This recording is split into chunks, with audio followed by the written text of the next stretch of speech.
Hey everybody, we're here at Spooky Empire with the one and only iconic legend. You may know him as Candyman, but we are talking to Tony Todd here today at Spooky Empire. Georgia, I know you're a big horror fan, and I know that you have these issues at night when you sleep and you start talking in the mirror, but has Tony Todd ever popped up? I wish. Tell the truth. How are you guys? Tony, it's such a pleasure to have you here. Thank you for being here today. And I'm glad. There was a lot of buzz going around Jordan Peele starting this new Candyman, and fans were in an uproar. How can you do Candyman without Tony Todd? This is bullshit.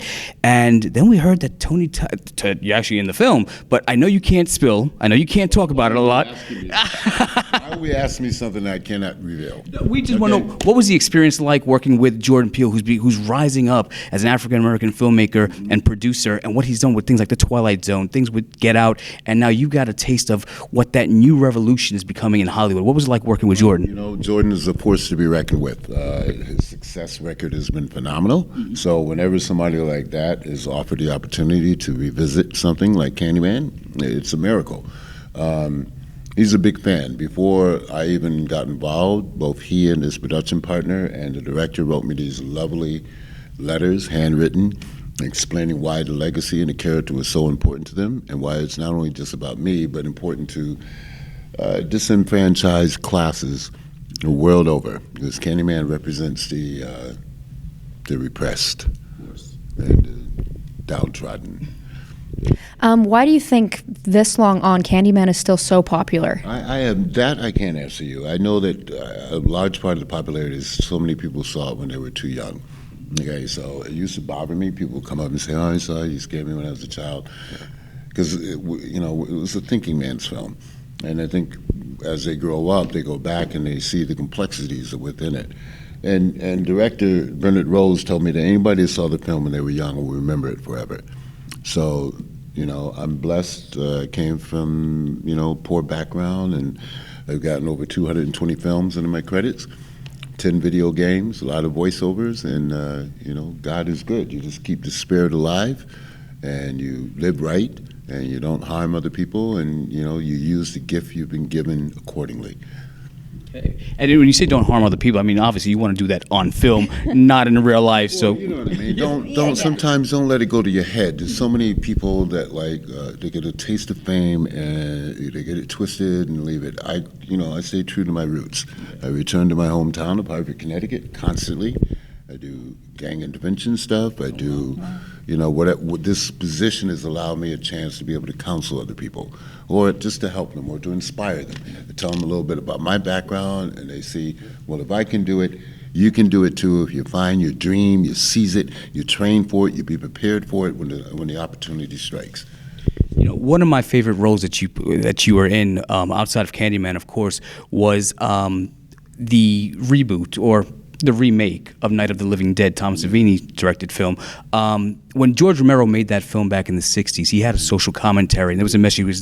Do you feel that was lost in Savini's version? No, how could it be? You still have an African-American male in the lead, at that time, and still, those are very rare opportunities. I asked George once, did you intend to have Ben as a black character, and he didn't. It was Dwayne Jones happened to be the best actor to walk into the room, and George was clear-minded enough to say, I got to hire this guy. Then inadvertently, the social consciousness came into play. And my son was born when I got the opportunity to do Night of the Living Dead.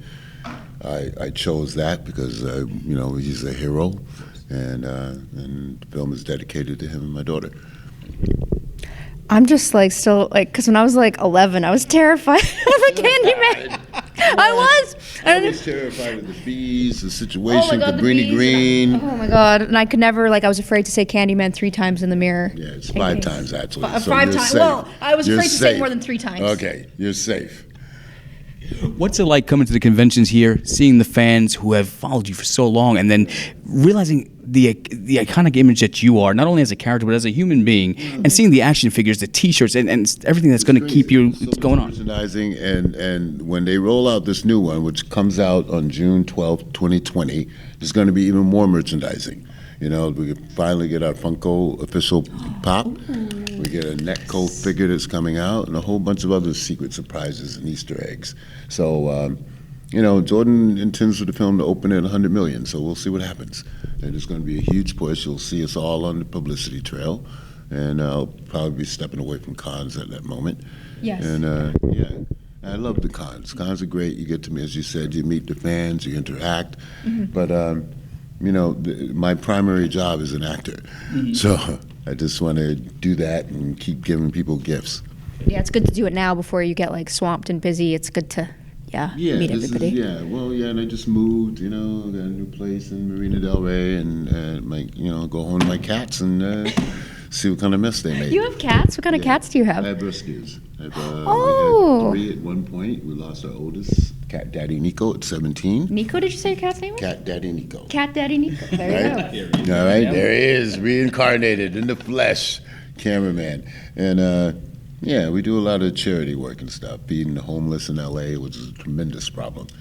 I know there's tent cities everywhere. We got to stop that. This is America. People should be living like that. What are some of the social commentaries that you think should be told in film now in 2019? Well, I think young filmmakers need to write their own experiences. Everybody, people ask me, how do you make it? Well, you gotta study, and you gotta be prepared, and you gotta be centered. And when the opportunity strikes, you have to be able to seize it. And not, you gotta be able to pull a Tiger Woods in his winning glory. Not in the bad stuff. When he wins, when he's razor sharp, you have to be like that. It's a tremendous responsibility, but I'm grounded, so I don't take it. I don't believe the hype. I'm honored and flattered when people bring up something or mention a movie of mine that goes with the territory, but I keep it real. Well, Tony, I don't want to take up much of your time. There's a line going around the building right now, just waiting to see you. But I hope that we can have you back. Cake. And I'm going to use a line that you had in Final Destination. I'll be seeing you soon, and I hope that you come back for What's on George's Mind once Jordan Peele drops his version of Candyman. We'd love to talk to you again. Drop it, boy. He's going to drop it, bam!